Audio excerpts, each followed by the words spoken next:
साहस, सत्य और सफलता। शिवपुर नामक एक शांत और सुंदर गांव था। चारों ओर हरे भरे खेत, आम और नीम के पेड़ और बीच से बहती एक स्वच्छ नदी। उसी गांव में आर्यन नाम का एक 11 वर्ष का बालक रहता था। आर्यन बुद्धिमान तो था, पर थोड़ा शरारती और कभी-कभी जिम्मेदारियों से बचने वाला भी। उसकी माँ उसे हमेशा समझाती थी, बेटा, जीवन में दो चीजें कभी मत छोड़ना, सत्य और परिश्रम। आर्यन सिर हिला देता, पर मन से बात को गंभीरता से नहीं लेता। एक दिन विद्यालय में विज्ञान प्रदर्शनी की घोषणा हुई। विषय था पर्यावरण संरक्षण। प्रत्येक विद्यार्थी को एक मॉडल बनाना था और उसके महत्व को समझाना था। जो विद्यार्थी सर्वश्रेष्ठ मॉडल प्रस्तुत करेगा, उसे जिला स्तर पर भाग लेने का अवसर मिलेगा। आर्यन के मन में उत्साह तो था, पर साथ ही आलस्य भी।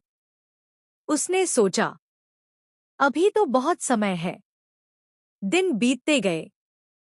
उसके मित्र रोहन और सिया अपने मॉडल पर काम करने लगे।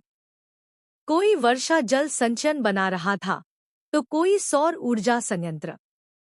पर आर्यन ने अभी तक कुछ शुरू नहीं किया था।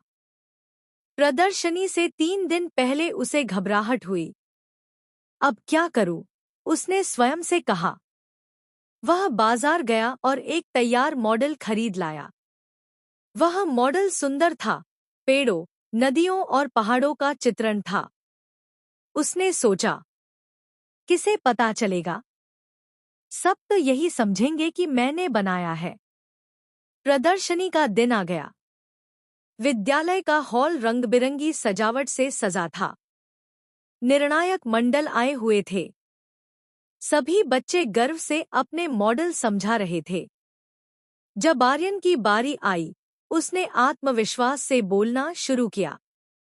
यह मॉडल दर्शाता है कि पेड़ हमारे जीवन के लिए कितने आवश्यक हैं।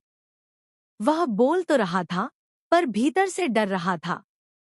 निर्णायकों में से एक शिक्षक ने अचानक पूछा, बेटा, इस मॉडल में आपने वर्षा जल को संग्रहित करने की कौन सी विधि अपनाई है? आर्यन चुप हो गया। उसने मॉडल ध्यान से देखा। उसे स्वयं नहीं पता था कि उसमें कौन सी विधि दर्शाई गई है। कुछ क्षण का मौन छा गया।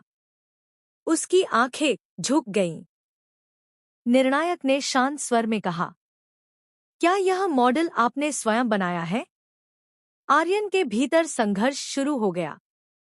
एक ओर झूठ बोलकर पुरस्कार पाने का अवसर था, दूसरी ओर सत्य स्वीकार कर अपमान झेलने का डर। उसे माँ की बात याद आई, सत्य और परिश्रम।